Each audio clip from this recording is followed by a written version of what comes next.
तो धर्म के सवाल पर हर तरफ धुआंधार संग्राम है। एक बड़ा विवाद रामचरितमानस की चौपाइयों पर हो रहा है, तो समाजवादी पार्टी ने उन चौपाइयों को दलित विरोधी बताकर मोर्चा खोल दिया है। लखनऊ में ही समाजवादी पार्टी के दफ्तर में बाकायदा पोस्टर बैनर लगाकर चौपाइयों को हटाने की मांग की जा रही है।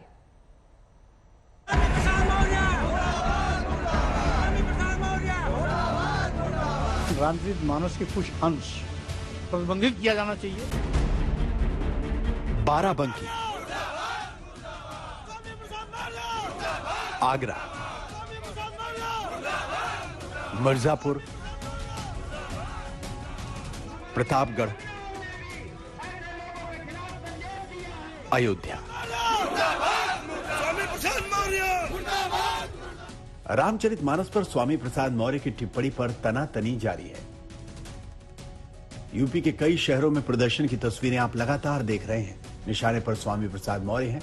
प्रयागराज से बाबा बागेश्वर की नाराजगी भी सामने आई है। मानस को लेकर यूपी में जलाई गई, आपने देखा विरोध हुआ, कुछ मंत्री हैं, पुराने मंत्री रहे हैं, आपका क्या कहना है? सठे साठ्यम समाज रहते, ऐसे लोग कैंसर का रोग हैं और ये इनको भारत में रहने का अधिकार।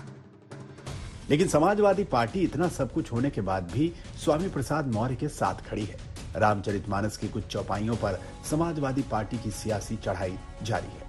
लखनऊ में समाजवादी पार्टी के दफ्तर में इन चौपाइयों के विरोध में पोस्टरबाजी हो रही है। हम इस समय पर समाजवादी पार्टी के दफ्तर के बाहर मौजूद हैं और पीछे आप तमाम पोस्टर्स देख सकते हैं। ये एक पोस्टर है, शिल्पी चौधरी हैं जो निवर्तमान प्रदेश सचिव महिला सभा की हैं। उन्होंने लिखा है, वर्ण व्यवस्था ने क्यों ठहराया मुझे अछूत। उसके बाद दूसरा पोस्टर लगाया गया है शूद्र गौतम राणे सागर की तरफ से, जिसमें शूद्र समाज की जो बात करेगा वही दिल्ली पर राज करेगा। ये अकेले दो पोस्टर ही नहीं है, तमाम ऐसे पोस्टर हैं। दूसरा पोस्टर आपको एक दिखाई पड़ेगा जिसपे लिखा है, गर्व से कहो हम शूद्र हैं, डॉक्टर शूद्र उत्तम प्रकाश सिंह पटेल। अब तमाम लोग ऐसे पोस्टर्स के में अपने नाम के आगे शूद्र लिखने लगे हैं। समाजवादी पार्टी कह रही है कि रामचरितमानस की कुछ चौपाइयों से एक बड़ा वर्ग आहत है। जिन चौपाइयों से दिक्कत है उन्हें मानस से निकालने में हर्ज क्या है? देखिए, जहाँ तक सवाल रामचरितमानस का है तो समाजवादी पार्टी रामचरितमानस के खिलाफ नहीं है। उसमें कुछ शब्द या कोई एक चौपाई, दो चौपाई ऐसी हैं जिससे हिंदू समाज का एक बड़ा तबका आहत होता है। महिलाएं आहत होती हैं, पिछड़े दलित आदिवासी आहत होते हैं।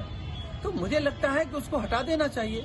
और मुझे ये भी भरोसा है कि आज खुद गोस्वामी तुलसीदास जी होते और उनको लगता कि एक हिंदू का बड़ा तबका उनकी किसी बात से, किसी चौपाई से इतना आहत है, तो वो खुद रामचरितमानस से उस चौपाई को हटा देते।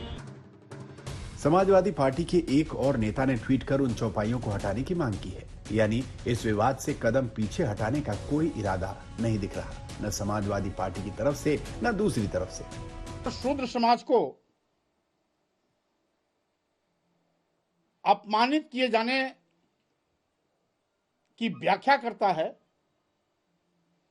शूद्र समाज में आने वाली कुछ जातियों को इंगित कर नीच और अधम कहता है। मैं तो केवल इसी मात्र कुछ बिंदुओं पर, चूंकि ये अपमानजनक टिप्पणी है, गाली है, इसलिए इसको संशोधित किया जाए या प्रतिबंधित किया जाए, एक छोटी सी मांग है।